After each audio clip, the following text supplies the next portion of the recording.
Have you ever been around somebody who you just look at and go, how do you do everything you do every day? Well, maybe Christian and I have got partners like that. We look at them and go, how do you do it? These people that tend to just make everything happen on their own. Well, we're going to talk to a special guest today that does exactly that across the globe. How about that? You thought you're an overachiever. Let's get into that. Stick around.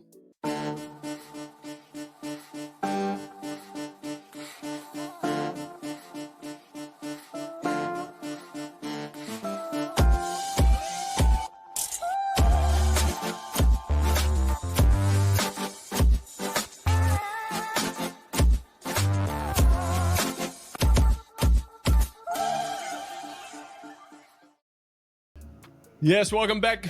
Two Chaps, Many Cultures, where too much culture is barely enough for me and this bloke beside us. Now, of course, don't forget, we're going to just ask you, as we always do, to subscribe to our YouTube channel. And now we've got our wonderful podcasts. Of course, we always say that if you don't like looking at us, you can bear listening to us. Yes, do that. Put the headphones on. And let us lull you to sleep with our dulcet tones, if that's what makes you tick. But subscribe to both and all of them, and share it with your friends. Click on that bell.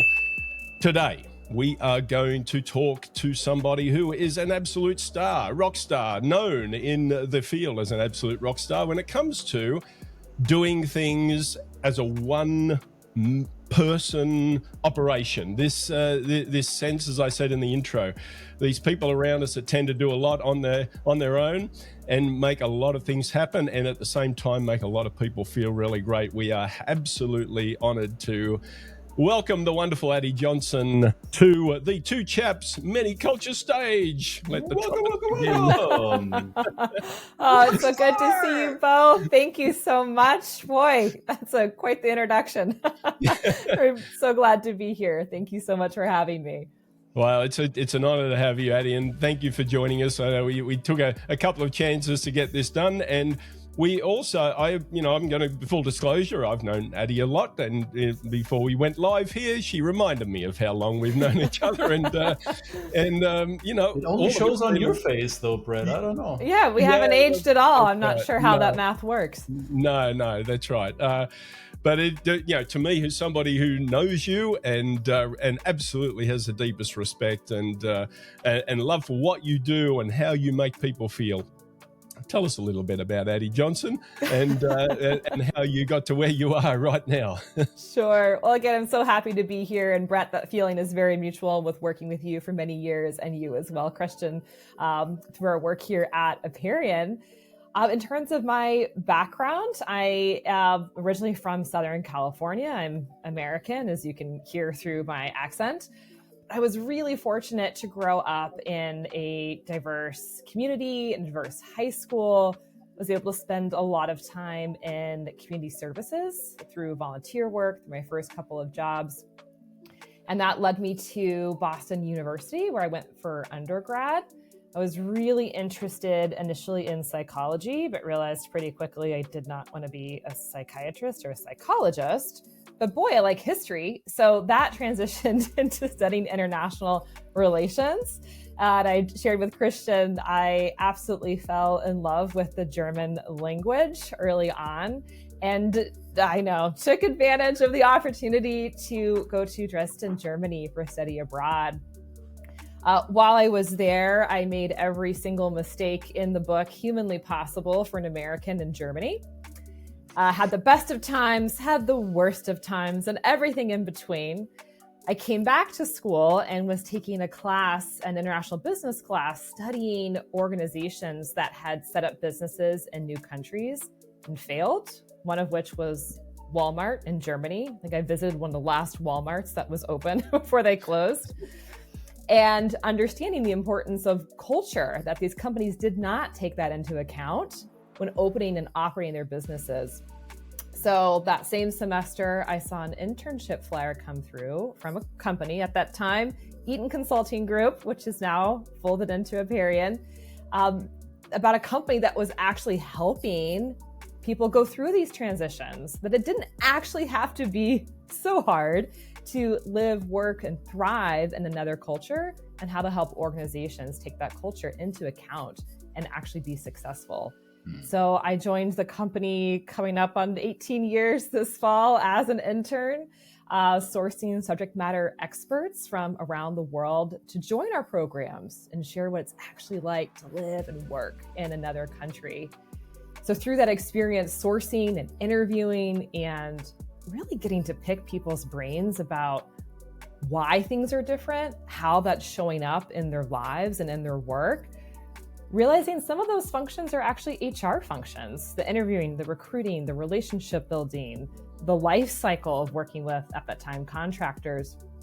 Over 18 years, evolved into my current role now as a chief people officer, as a department of one, technically in the human resource function. And that's where I am today. I want to dive right into this because this is a distinction that I've heard you talk about before. There's articles with interviews with you trying to clarify the terminology. So you're a chief people officer, and you said that's somewhat of an HR function, but would you agree that the terminology is interchangeable, or would you insist on chief people officer, and if so, why? Oh, thanks, Christian. Oh, that's a good question. We very intentionally, as an organization, did shift this department into people operations, and we started to see that shift at other organizations in the last 5-6 years in particular. And that's in large part because of the use of technology that has allowed us to automate so many of the more traditional HR administration processes. So people operations takes, it's got a larger umbrella. Underneath that is the HR administration, the legal compliance, where that's a whole field of expertise for folks. And you also have talent acquisition, which is another set of disciplines under that umbrella. And people operations it kind of includes both of those functions, but the focus really is on the people part and developing the people. So with the use of technology and really great partners, I'm able to be in that people operations space, not just on talent acquisition and not just on human resources. So instead of being in a more reactive, you're proactive. You're really able to be in more of a strategic place and working with senior leadership and focusing on the overall people operations, not just the HR functions or just the talent acquisition portion. Thanks for that clarification. No, Brett said you're what was the term you used? One person people. So you're a department of one in a small, mid-sized enterprise. How do you have a seat at the table? How do you have a voice that justifies the C in your job acronym, the chief? Do you feel like you are having that leverage within the leadership team? I do. And as to why, I think there's a few reasons for that. I think one really speaks to Aperian as an organization. You know, what we do, it's focused on people. It's focused on how we can understand ourselves better, understand others, and what we can do to actually bridge those boundaries. And that's work that we do, of course, for our clients, but it's work that we have to do internally with each other because we are smaller, because we're so globally diverse. So to have a people-focused individual on the executive team is absolutely critical to what we do as an organization and how we will be successful in this space. Our people are our number one resource. They're our heart.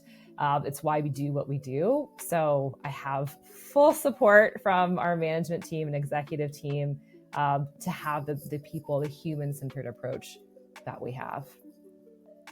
And for those who don't know, Aperian used to be Aperian Global, and you mentioned the previous iteration of the company, but the company today and its evolution. Tell us a little bit about the company and its founders. Of course, Christian and I partner with Aperian and have the good fortune to do so. Probably know a lot of the story, but for those who don't, tell us a little bit about Aperian itself. Sure. We are coming up upon our 35-year anniversary next year, which is really exciting. The industry and the field itself, as you both know, has evolved so much over the last 3-4 decades. We were started, by our founders, Ted and Ernie, on understanding and seeing the need to better understand differences between Japan and the US. That's where our foundations were. How can we support organizations to understand themselves better and understand the markets and the people that they were working with to be successful?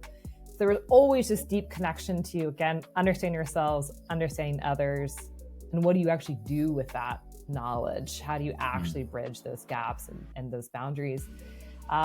That is still true today. That still is the work that we're doing today.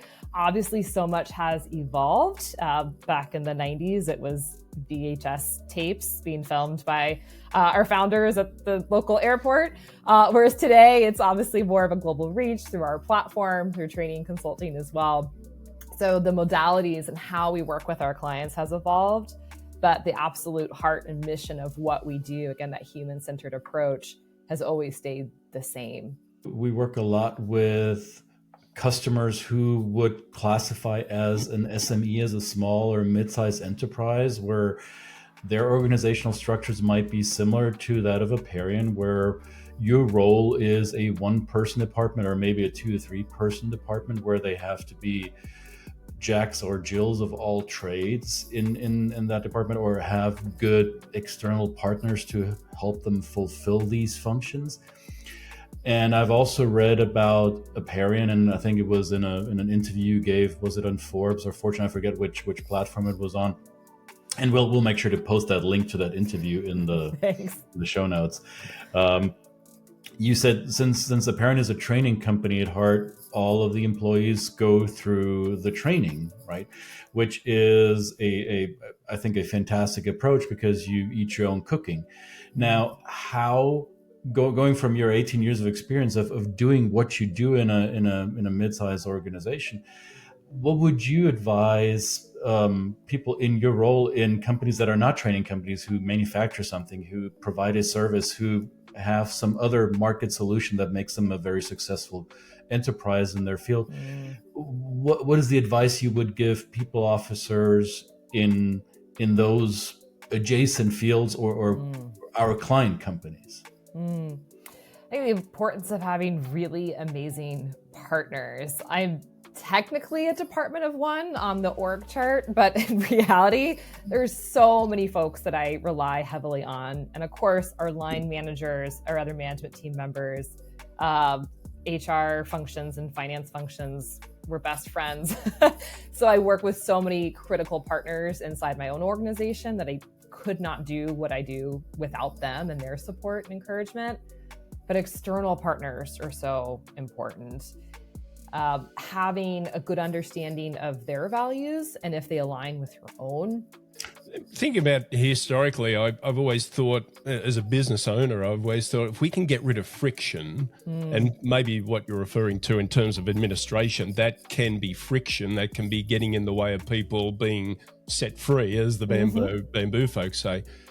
However, recently I was talking to an executive and she said to me, actually, some friction is necessary, because if there was too much kind of openness and everybody was fitted together, there'd be no challenging of ideas, there'd be no creativity, there'd be no, innovation. How do you balance that, Addie, as a professional who's worked with so many people from all around the globe, different identities, different backgrounds, different languages, all of these kind of things? Well, I mean, there's probably no secret sauce to it, but do you find, when do you think that too much friction is enough, or too much friction is, or maybe you need a little bit more of kind of challenging ideas? So maybe it's a difficult question to answer, but I'm interested in that. Yeah, I'm so glad that you identified that, Brett, because the healthy friction, that window where you're just outside your comfort zone, but you still feel safe, that's where you're growing, right? That's where the growth is coming. That's where you have an opportunity to check in on yourself. What am I learning? Where am I at? Where can I go? And you just don't tend to get that sort of self-reflection or challenge if you're constantly in that safe zone. So it's a thin strip before you go too far, and then you don't feel safe to take that risk. So Sure. To be able to have an atmosphere and a culture that is safe, psychological safety obviously is a really important topic. I'm so glad that's something that's spoken about more openly now at organizations. How can you create channels and avenues for folks to raise some friction, to address some friction that's there in a way that feels safe for them and for others, especially as you called out, Brett, when you have folks that are in different parts of the world, you have different work styles and cultural preferences. How you even address the friction and the conflict is going to be very different. So having different modalities, whether it's through one-on-one, it's close relationships, having a close partnership or ally in the workplace that can advocate for you, or general public forums where folks can raise questions. So having different ways for folks to lean into that friction in a way that's safe for them is really healthy. If we only had spaces where those that were really vocal and really were thriving on what can feel like conflict to others, you're going to miss out on a whole part of your workforce that does not operate that way or communicate that way. And we want to have space for them to participate as well. Now, before we get to that point where we ask ourselves within a team whether it is safe or not safe to venture into the friction zone where we learn something new, before we get to that, there is the process of bringing people together as teams. So you are also, or you did that for a long, long time, recruiting. You bring people into teams. So is there something, and I know what my answer is to this, I'm a bit facetious about this. So we've heard a lot and read about for years about the cultural fit, right? In hiring. Do we hire for fit? Do we hire for skill? Do we hire for both? Is there in your experience, is there such a thing as hiring for fit, or is that a myth?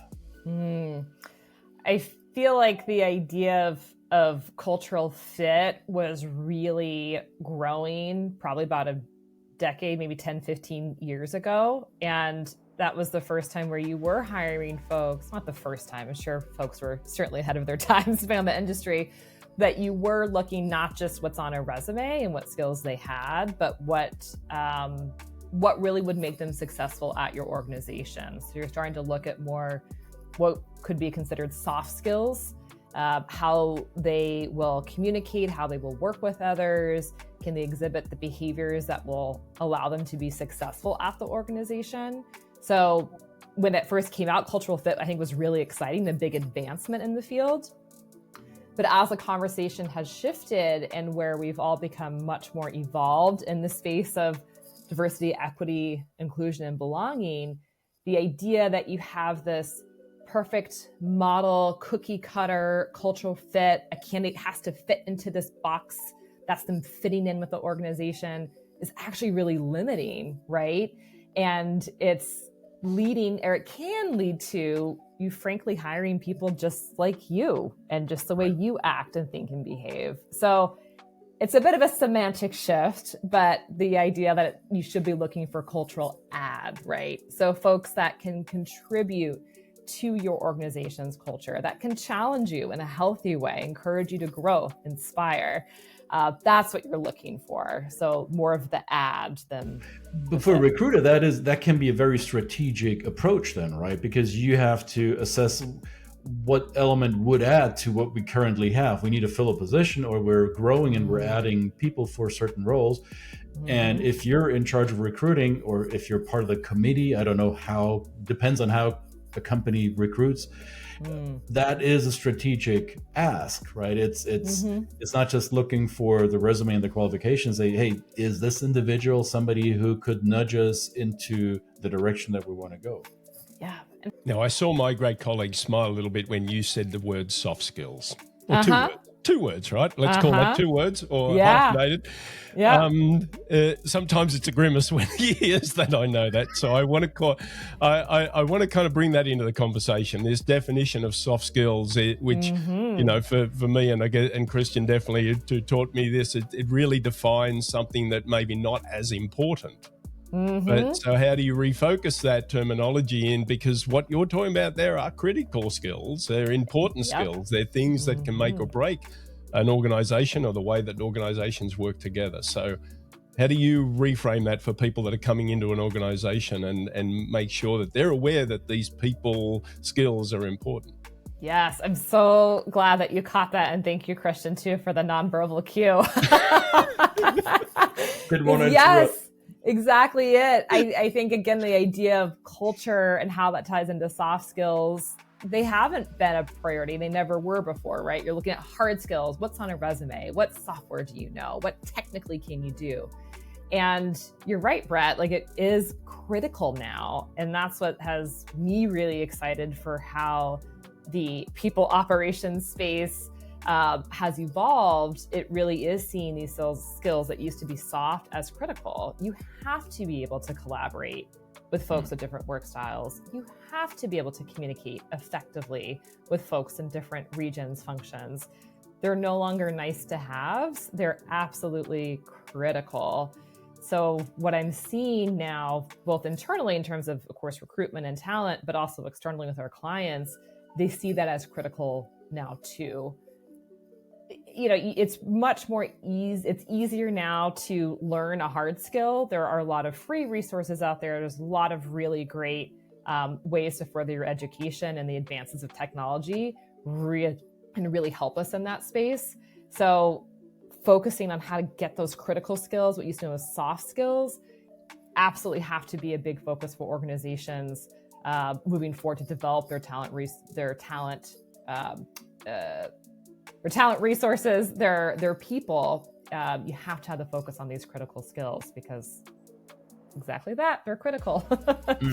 And so it's helpful seeing that reflected in organizations' priorities now too. Now, you've been in the game long enough to have experienced the up and down cycles in the industry or on the client side for services that companies like Aperian or our companies provide. I'm just experiencing this with one of my long-term clients, that they're going through a downward turn, and they're letting people go that would be my points of contact, our access points into the organization, whether it be in people organization function or learning and development, or however you want to classify those organizational niches. And it appears that these quote unquote softer functions have become less important on an operational level when it is all about meeting the margin goals and getting the bottom line straightened out. So in your experience, how have you been dealing with, and how has your organization been dealing with these cyclical developments in the need for our services? Yeah, that is an age-old challenge, right, within this industry. And that is a challenge that hasn't gone away and probably will not. Because you're right, when it comes down between looking at your budgets and like, well, I either need to cut a software that my team needs to get their jobs done, or I'm going to need to reduce my training and development budget. Those are real options that clients need to look at, and it makes it really, really challenging. For us, we've been fortunate to have really great champions and partners within our organizations that do have that same view that we do, that these are critical skills, and you can have fantastic software and hard skills, but if you're not able to collaborate, you're not able to communicate, you're not able to have a workplace that fosters inclusion and innovation, you're limited. You're only going to get so far.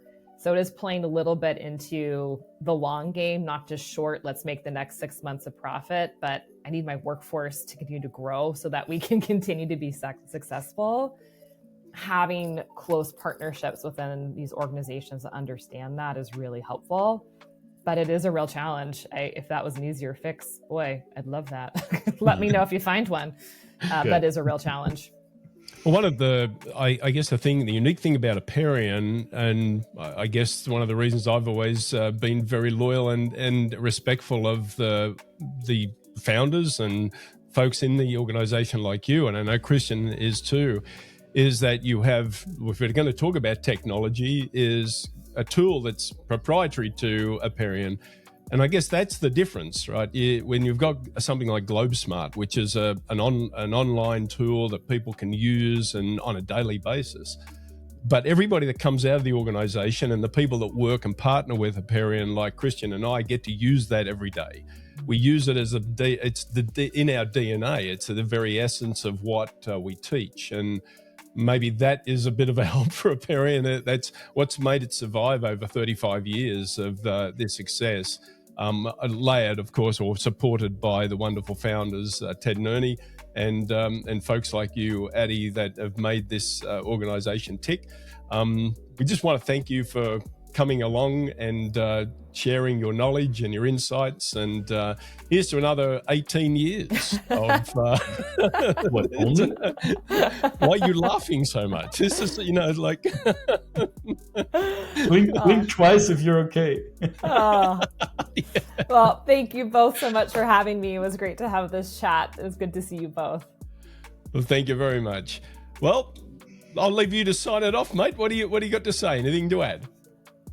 Well, I'm going to say, first of all, again, thank you, Addie, for taking time. And I hope you all listened, those of you who are in the people business. There are no secret sauces. There are best practices, lessons learned. And yes, there might be times when it's challenging to do the work that we do. In the end, it's not the company who is or does something. It's the people within the company that make the stuff, that do the things, that let the company grow or succeed. And let's take care of our people. Absolutely. Well said, Christian. Two Chaps, Many Cultures. Don't forget, again, subscribe, listen, do whatever you need to do to put us in front of you every day. Apologies in advance of that. But this is Two Chaps, Many Cultures. Again, where too much culture is barely enough. And we'll look forward to seeing you on our next episode next week. All the best. Thanks, Addie. Ciao for now.